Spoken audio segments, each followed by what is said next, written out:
Marcus Williams was having the worst day of his life. The 28-year-old construction worker had just been laid off from his job that morning. His boss had called him into the office and delivered the news with barely a glance up from his paperwork. Budget cuts, they said. Last hired, first fired. Marcus had walked out of the building carrying his tools in a cardboard box, feeling like his world was falling apart. He had been walking through Central Park for hours now, trying to clear his head and figure out what to do next. His rent was due in 2 weeks, and his savings account had exactly $43 in it. His girlfriend Sarah had been talking about moving in together, but how could he ask her to take that step when he couldn't even pay his own bills? The autumn leaves crunched under his work boots as he made his way down a winding path. Families were having picnics on the grass. Couples were walking hand in hand, and children were playing on the playground. Everyone seemed so happy, so carefree. Marcus felt like an outsider looking in on a life he couldn't afford. As he rounded a corner near the lake, something caught his eye. There, half hidden under a park bench, was a small leather purse. It was brown and well-worn, the kind that looked like it had been loved and used for years. Marcus looked around to see if anyone was searching for it, but the area was relatively empty except for an elderly man feeding ducks by the water's edge. Marcus picked up the purse and felt its weight. It wasn't heavy, but there was definitely something inside. His first instinct was to turn it in to the park security office, but curiosity got the better of him. He opened the clasp and peered inside. What he saw made his heart race. The purse contained a thick roll of $20 bills. Marcus quickly counted them. There were 40 bills, $800 in total. More money than he had seen in months. His hands trembled slightly as he held the cash. This money could solve all his immediate problems. He could pay his rent, buy groceries, maybe even take Sarah out for a nice dinner. But then he saw the other contents of the purse. There was a driver's license belonging to Elena Vasquez, a woman who appeared to be in her 70s based on the photo. Her address showed she lived in the Bronx. There were also several prescription medication bottles with her name on them, a grocery store loyalty card, and a small, faded photograph of what looked like a young soldier in uniform. Marcus sat down on the bench where he had found the purse and stared at Elena's driver's license photo. She had kind eyes and a gentle smile. The photo looked recent, and he could see that she took care to look nice for her license picture. Her silver hair was neatly styled, and she wore a simple pearl necklace. Looking at the prescription bottles, Marcus realized this woman probably needed her medications. The labels showed they were for heart conditions and diabetes. This wasn't just about money. This purse contained things that were essential for Elena's health and well-being. Marcus thought about his own grandmother, who had passed away 3 years ago. She used to carry a similar purse filled with the same kinds of things: medications, old photos, and usually whatever cash she had managed to save from her Social Security check. His grandmother had always taught him to do the right thing, even when it was difficult. The sun was starting to set, casting long shadows across the park. Marcus made his decision. He carefully placed everything back in the purse exactly as he had found it, and stood up from the bench. He pulled out his phone and looked up the address on Elena's license. It would take him over an hour to get there by subway, and he would have to spend money he didn't have on the fare. But as he looked at that faded photograph of the young soldier one more time, Marcus knew he couldn't keep this money. Someone was probably worried sick about Elena, and she was likely desperate to get her purse back. He had been raised better than this, and despite his desperate situation, he couldn't live with himself if he kept what didn't belong to him. Marcus tucked the purse safely into his jacket pocket and began walking toward the nearest subway station. He had no idea that this simple act of honesty would change not only Elena's life, but his own in ways he never could have imagined. The subway ride to the Bronx felt like the longest journey of Marcus's life. He sat in the corner of the train car, one hand protectively over the purse in his jacket pocket. Every few minutes he would pat the pocket to make sure it was still there. The $800 seemed to burn against his chest, reminding him of all the bills he could pay, all the problems he could solve with that money.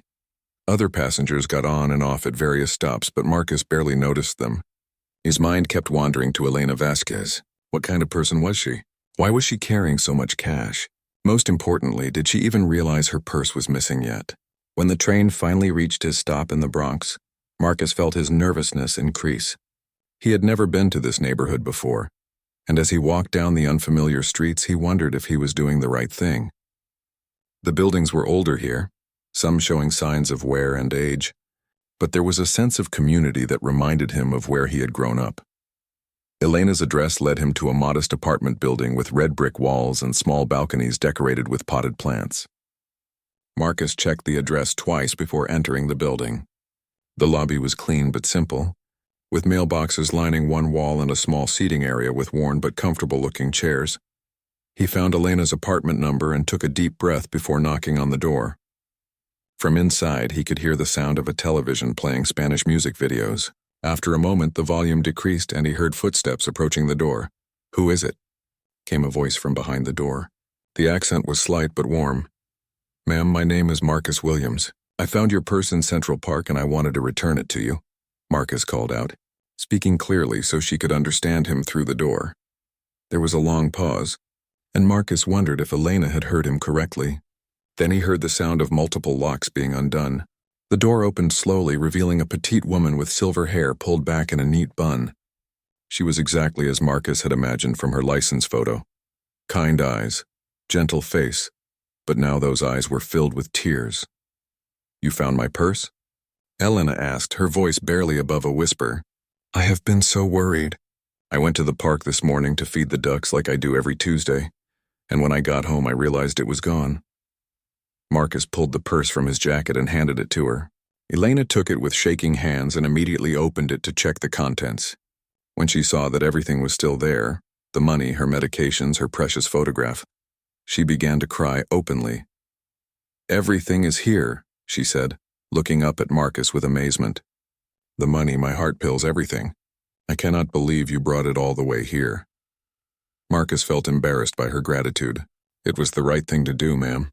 I saw your address on your license and knew you must be worried about it." Elena wiped her eyes with a tissue and looked at Marcus more carefully. She noticed his worn work clothes, the tiredness in his eyes, and the way he seemed uncomfortable accepting her thanks. "Please come in," she said, stepping aside to let him enter her apartment. "I want to give you a reward for your honesty." Marcus hesitated. "That's not necessary, ma'am. I'm just glad you got your purse back." But Elena insisted, and Marcus found himself following her into a small but cozy apartment. The walls were decorated with family photos, and the furniture looked like it had been carefully maintained for many years. The smell of something delicious cooking came from the kitchen. "That money," Elena said, settling into her favorite armchair. "It was my life savings. I had just taken it out of the bank because I needed to pay for my grandson's school supplies. He is starting college next month, and I wanted to help him." She gestured toward a photo on the side table showing a young man in a graduation cap and gown. "That is Miguel. He is the first person in our family to go to college. I have been saving for 2 years to help him." Marcus felt a lump form in his throat. If he had kept the money, he would have stolen this young man's chance at an education. He would have taken away his grandmother's ability to help her family. Elena opened her purse again and pulled out 2 $20 bills. "Please, let me give you something for bringing this back to me." "It is not much, but—" "No," Marcus said quickly, holding up his hand. "I can't take your money." "You need it for your grandson." Elena looked at him with surprise. Most people would have at least taken a small reward. "You seem like a good young man," she said. "Are you hungry? I made too much rice and beans, and I hate to see food go to waste." Marcus hadn't realized how hungry he was until Elena mentioned food. He had been so focused on his job loss and finding the purse that he had forgotten to eat lunch. His stomach growled quietly, and Elena smiled as if she had heard it. "Come, sit at the table," she said, already moving toward the kitchen. "I insist. It is the least I can do." Marcus found himself seated at a small dining table covered with a cheerful yellow tablecloth. Elena bustled around the kitchen, and within minutes she had placed a steaming plate of rice and beans in front of him, along with some perfectly seasoned chicken and a small salad. "This smells incredible," Marcus said, and he meant it. The food reminded him of meals his own grandmother used to make when he was a child. As they ate together, Elena asked Marcus about himself. She was a good listener, the kind of person who made you feel comfortable sharing your thoughts. Before he knew it, Marcus found himself telling her about losing his job that morning, about his worries regarding rent and bills. "Construction work is not easy," Elena said, nodding with understanding. "My late husband Roberto worked construction for 30 years. I know how hard it can be when the work stops coming. She got up and returned with an old photo album. This is Roberto, she said, showing Marcus a picture of a strong-looking man in a hard hat standing in front of a building under construction. He helped build 3 of the apartment buildings in this neighborhood. As Elena turned the pages, Marcus saw the story of her family unfold in photographs. There were pictures of Elena as a young bride, Roberto in his work clothes coming home dirty but smiling, their children growing up, and eventually, grandchildren joining the family. This is the photo I keep in my purse, Elena said, pointing to a picture of a young man in an army uniform. That is my son Carlos. He served in Iraq 10 years ago. He comes to visit every Sunday with his family. Marcus studied the photo. He looks like a good man. He is, Elena said proudly. He works as a mechanic now. He always tells me I carry too much cash, that it is not safe. But I am old-fashioned. I like to know my money is real and in my hands. After they finished eating, Elena insisted on packing some leftovers for Marcus to take home. As she worked in the kitchen, she continued talking. You know, Marcus, I've been thinking about what you did today. In this world, it is not common to find someone so honest. Most people would have kept the money and never looked back. Marcus helped her clean the dishes. My grandmother raised me to always do the right thing, even when no one is watching. She used to say that our character is defined by what we do when we think no one will ever know. Elena stopped washing a plate and looked at Marcus with interest.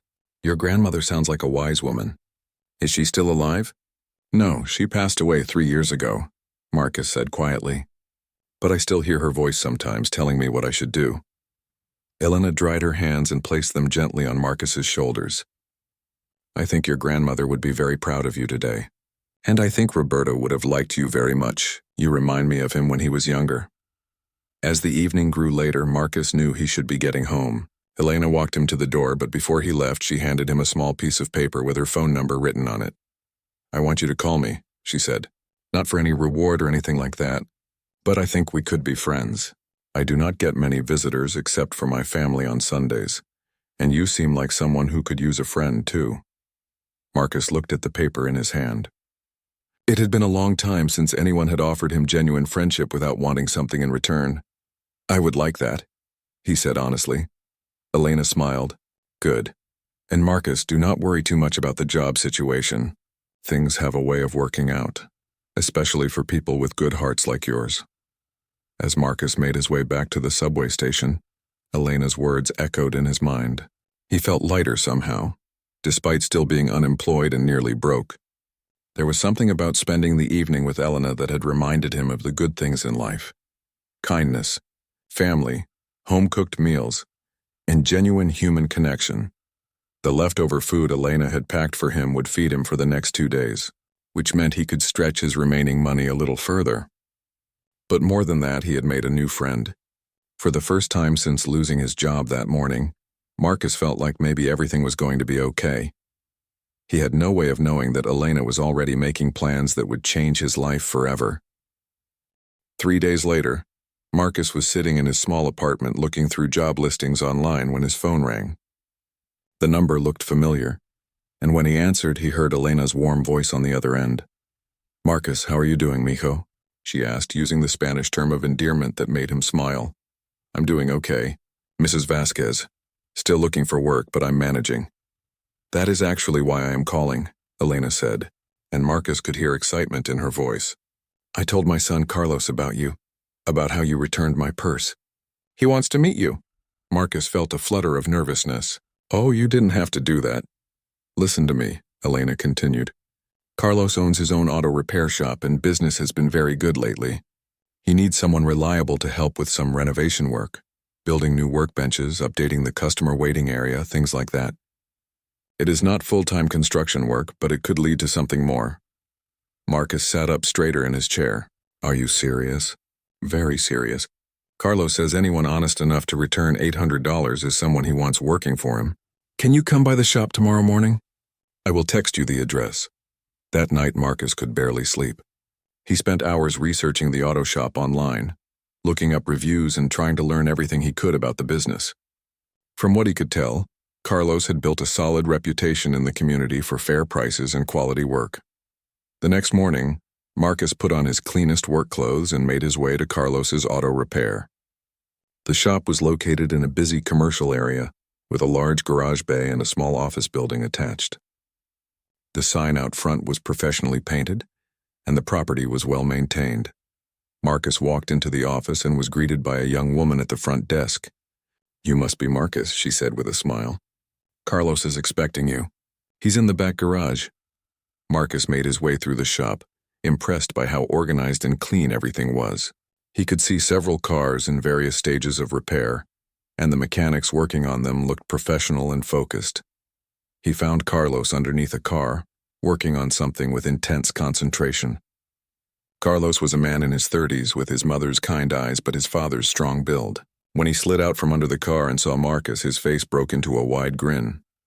"You must be the hero who saved my mother's life savings," Carlos said, extending a hand covered in motor oil. "Sorry about the grease." Marcus shook his hand firmly. "Your mother is a wonderful woman. I was happy to help." Carlos wiped his hands on a rag and gestured for Marcus to follow him around the shop. "Let me show you what I'm thinking. Business has been growing and I need to expand the workspace. I want to build some custom workbenches along this wall, maybe add some storage cabinets, and definitely update the customer waiting area." As Carlos outlined his plans, Marcus could see the potential immediately. His mind began working on the logistics, what materials they would need, how long each part of the project might take, the best way to minimize disruption to the ongoing business. "I can definitely handle this kind of work," Marcus said. "I've done similar projects before." Carlos nodded approvingly. "My mother told me you were laid off from your construction job. That's their loss. I've been looking for someone reliable for months. Most of the contractors I've talked to either want too much money or don't show up when they say they will." They spent the next hour discussing the project in detail. Carlos was impressed with Marcus's knowledge and suggestions for improving the original plan. By the end of their conversation, Carlos had made up his mind. "I want to offer you the job," Carlos said. "It will probably take about 6 weeks to complete everything, working part-time around my regular business hours. The pay is $18 an hour, and if everything goes well, I might have more work for you after this project is finished." Marcus felt like he could hardly breathe. $18 an hour was more than he had been making at his previous job, and 6 weeks of steady work would solve all his immediate financial problems. "I accept," Marcus said, trying to keep his voice steady. Carlos smiled and clapped him on the back. "Excellent. Can you start Monday morning?" As Marcus walked out of the shop, he felt like he was floating. Not only did he have a job, but he had found it through an act of kindness rather than through the frustrating process of sending out resumes and hoping for callbacks. He called Elena as soon as he was outside the shop. "Mrs. Vasquez, I don't know how to thank you. Carlos offered me the job." Elena's laughter was warm and genuine. "I knew he would like you. Carlos has good instincts about people, just like his father did." "I still can't believe this is happening," Marcus said. "Believe it, mijo. Good things happen to good people. Sometimes when they least expect it. But Marcus, this is just the beginning. Carlos sees potential in you, I can tell. Work hard, be reliable, and who knows what opportunities might come next." That evening, Marcus called his girlfriend Sarah to share the good news. For the first time in days, he felt hopeful about their future together. He also spent some time looking at the business card Carlos had given him, studying the professional logo and contact information. As he got ready for bed, Marcus thought about how dramatically his life had changed in just a few days. A simple decision to return a lost purse had led to a new job, new friends, and renewed hope for the future. His grandmother's voice echoed in his mind. "Do the right thing, even when no one is watching." He was beginning to understand that sometimes someone is always watching, and the universe has a way of rewarding kindness. Marcus threw himself into the renovation project with enthusiasm and dedication that impressed everyone at Carlos's auto repair. He arrived early each morning, stayed late when needed, and approached every task with careful attention to detail. The custom workbenches he built were not only functional but beautiful, with smooth finishes and clever storage solutions that Carlos hadn't even thought to ask for. 2 weeks into the project, Carlos pulled Marcus aside during a lunch break. "I have to tell you something," Carlos said.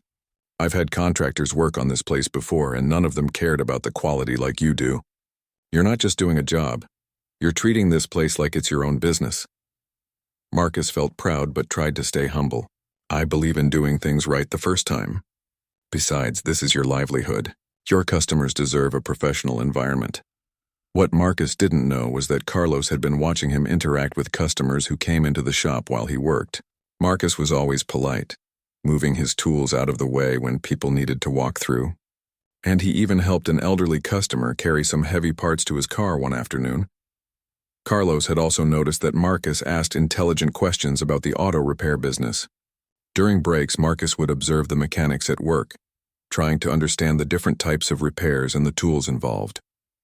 His curiosity was genuine, and his questions showed that he was thinking about efficiency and customer service.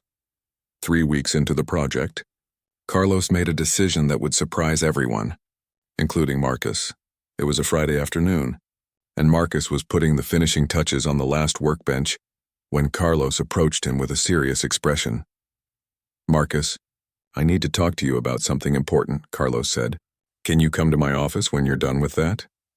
Marcus felt a moment of panic. Had he done something wrong? Was Carlos unhappy with his work?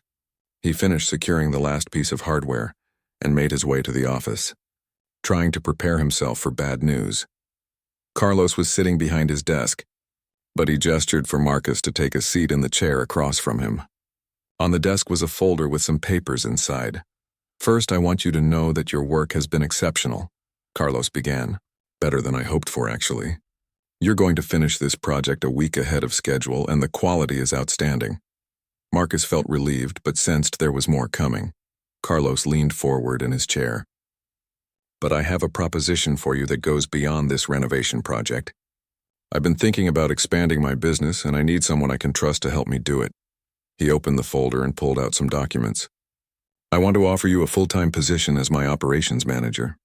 You would oversee all renovation and maintenance projects, handle customer service issues, and help me plan for future expansion." Marcus stared at Carlos, not sure he had heard correctly. "Operations manager?" The salary would be $50,000 a year, plus health benefits and 2 weeks paid vacation. Carlos continued. "I know it's not construction work exactly, but I think you could really grow into this role." Marcus felt like the room was spinning. $50,000 was more money than he had ever imagined making. It was enough to get his own place, maybe even start thinking about marriage with Sarah. "Why me?" Marcus asked. "I mean, I'm grateful, but why would you offer me such a big opportunity?" Carlos smiled. "Because I've learned that technical skills can be taught, but character cannot. You returned my mother's purse when you desperately needed that money. You've worked on this renovation like it was your own business. You treat my customers with respect. Those are the qualities I need in someone who will help me grow this company." He paused and looked directly at Marcus. "Plus, my mother likes you, and she's never wrong about people." Marcus thought about Elena and how much she had already done for him. Now her son was offering him a chance at a real career, not just a job. "I don't know what to say," Marcus admitted. "Say yes," Carlos laughed.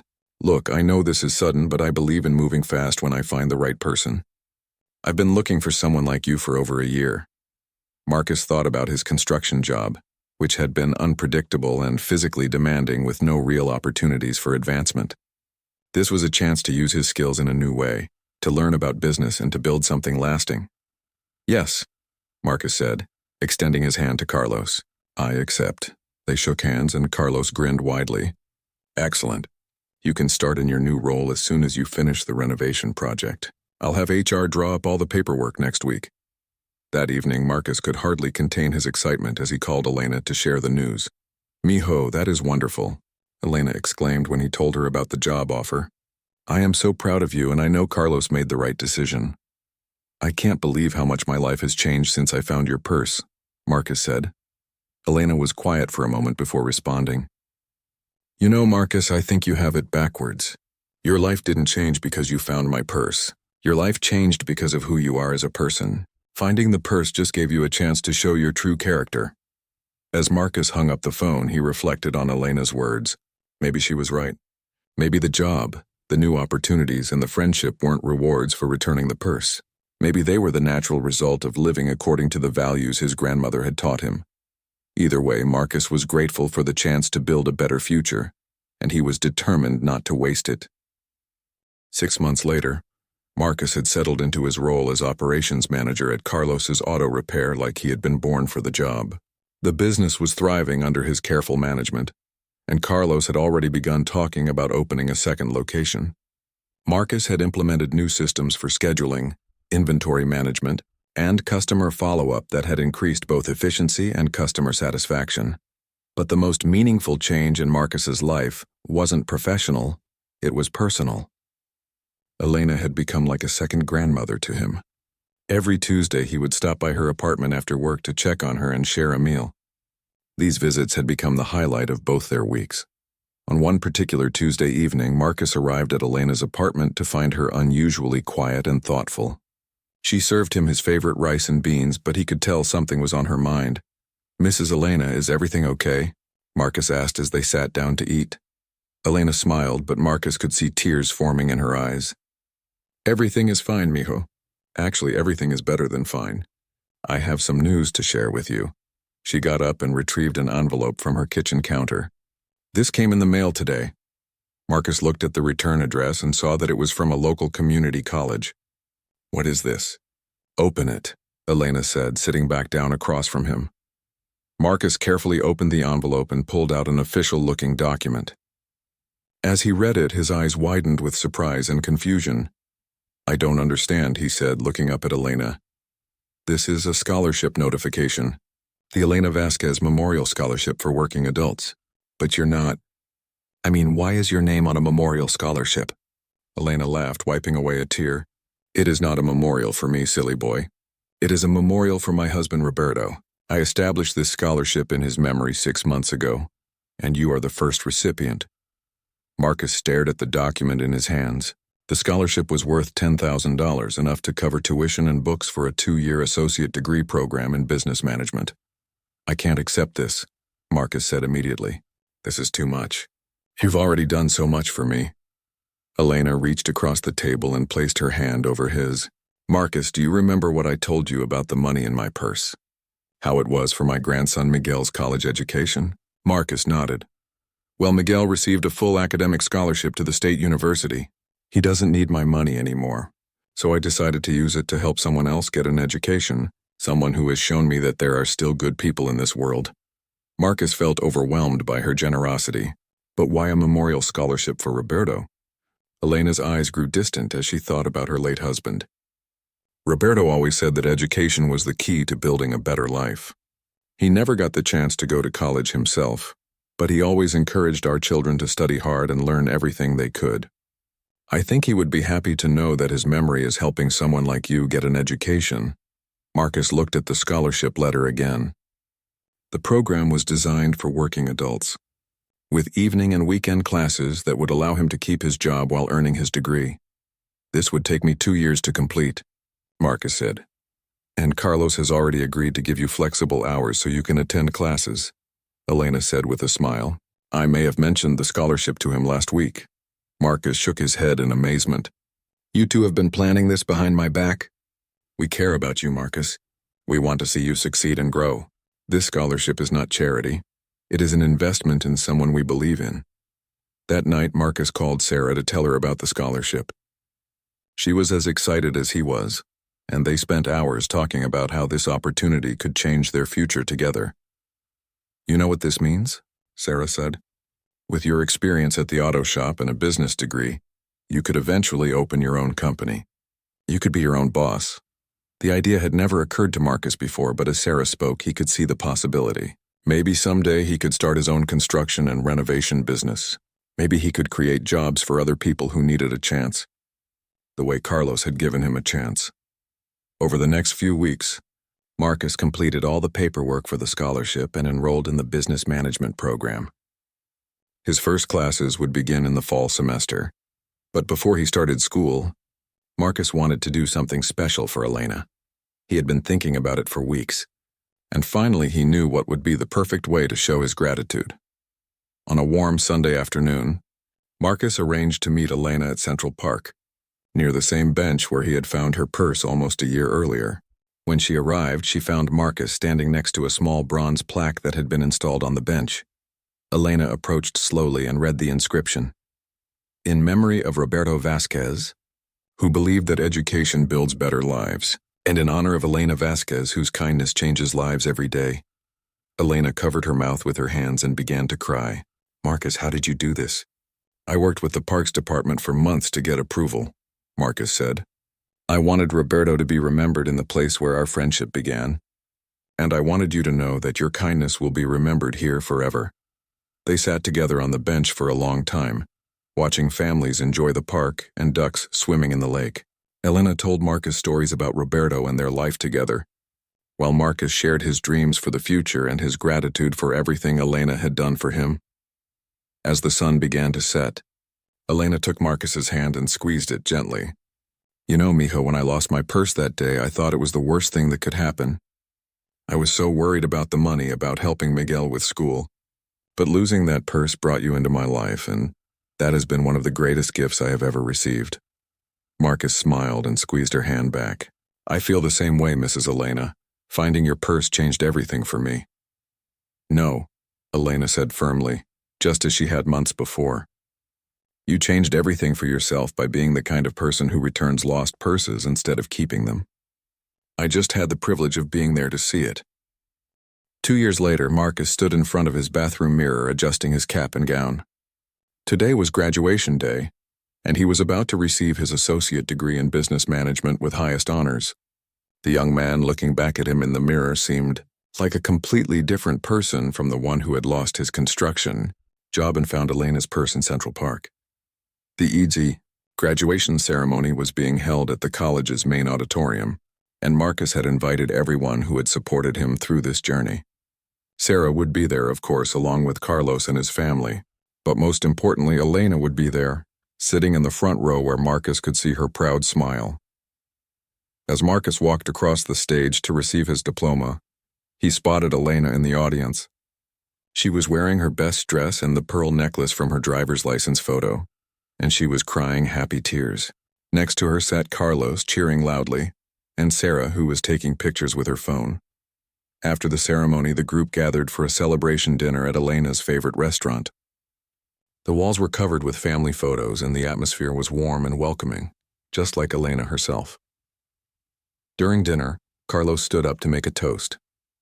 "To Marcus," he said, raising his glass, "who has shown all of us that character matters more than credentials, and that hard work and integrity will always be rewarded." As everyone clinked glasses, Marcus felt overwhelmed with gratitude. But Carlos wasn't finished. "I also have an announcement," Carlos continued with a grin.